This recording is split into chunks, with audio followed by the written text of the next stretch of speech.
Hello friends, so today we will be seeing another topic which is known as the TCP/IP.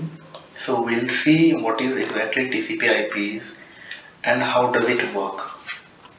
So if we take example of people, for computers also it is important to have a common way to communicate with each other, right? So today most of the computers communicate through TCP/IP. TCP/IP is typically built into computer and it's largely automated so that we won't need to do anything manually related to TCP/IP. However, it would be useful to understand the TCP/IP module and particularly when we will be setting the computers to connect with other systems in the networking. So TCP is a protocol and it is generally used in conjunction with IP in order to maintain a connection between the sender and the target and to ensure the packet order. That means TCP/IP will be used to maintain the packet order, like the order in which packets are sent from the sender, that needs to be maintained so that message could be meaningful at the end when it reaches to the receiver. So for example, when an email is sent over TCP, connection will be established and a three-way handshake would be done. So what do I mean by three-way handshake? So as you can see in this diagram, three-way handshake generally is done in the TCP. So first there will be synchronization message sent to the from sender to receiver. Then receiver will send a synchronization or acknowledgement message to the sender and then sender will send the message acknowledgement. Basically TCP is a secure protocol and it is kind of a protocol where you can receive the acknowledgement. Basically packets will be sent and receiver will be sending acknowledgement for the received packet. So TCP IP stands for a transmission control protocol slash internet protocol.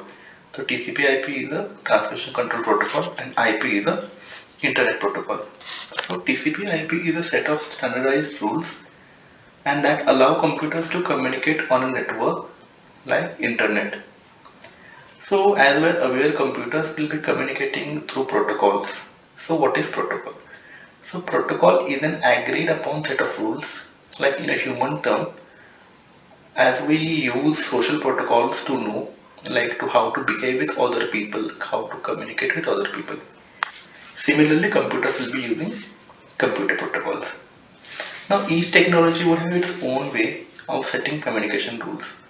For example, telegraph will be using Morse code or CB radio will be using codes like 10/0, 10/4, something of that sort, right?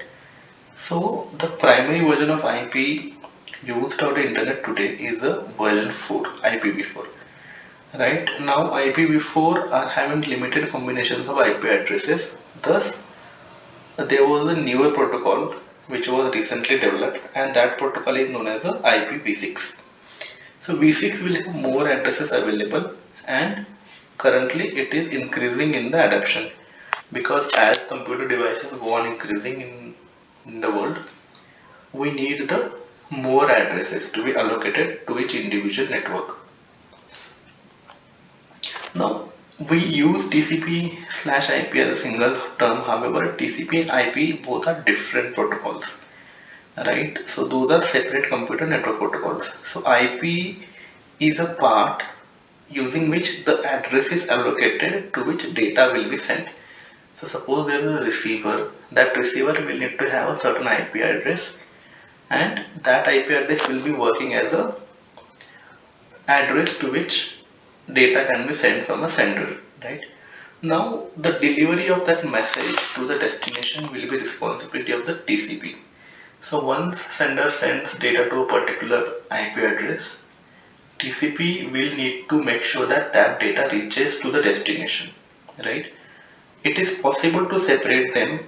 However, these two work together, so there is no point separating between TCP and IP, right? So as both of these protocols are often used together, TCP/IP is generally used as a single terminology, right? So we can consider in a simple example like IP address is like a phone number assigned to our smartphone, and TCP is all the technology which will be making phone ring and also that enables us to talk to someone on another phone. So both these protocols are different from each other. However, they are meaningless without another protocol, right? So TCP needs IP and IP needs TCP, something of that sort. Yeah. Now there are four layers of TCP/IP module. So TCP/IP is a data link protocol, and it is used for the internet. So that is having four distinct layers used together. They can be also referred as a suite of the protocols, right? So what is data link layer? So data link layer is a layer which handles the physical part of sending the and receiving the data. So data can be sent using Ethernet cable, wireless network, network interface card, or device driver in the computer, etc. etc. This layer is also known as a link layer. Next layer is the internet layer. Internet layer is also known as the network layer, and this layer will control the movements of packets around the network. So name itself can suggest us it's internet layer, so it will control the movement of packets. Now we're having a transport layer. So transport layer is basically layer which will be providing a reliable data connection between two devices. So it divides the data in packets, it acknowledges the packets, and it checks if the packets which are received from other devices are received, and it makes sure that device acknowledges the packets it receives. This layer will make sure that we are sending acknowledgements to the sender, etc. when the packet is received. Then there is the application layer. So application layer, as the name itself suggests, it is a group of applications, and this requires network communication to happen properly, right? Such as the email application or messaging applications, right? So majorly applications are using dealing with the user experience. So they do not actually deal with the network because all the handling of the packet communication, other things are done by the lower layers. So application layer is actually not too much involved in the network data transfer.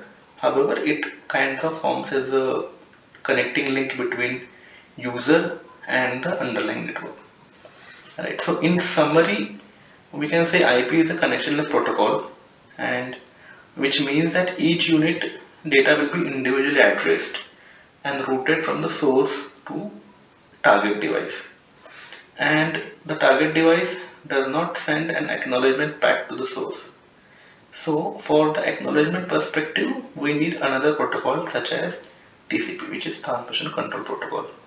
Now TCP, when used in conjunction with IP address, they both work together and they maintain the connection also, and they ensure the packet output also. So this was the basic introduction about TCP/IP protocols. It is a widely used in today's world when we are living in the networking and internet era. So I'll be creating more videos for these topics. So please subscribe to my channel. Thank you.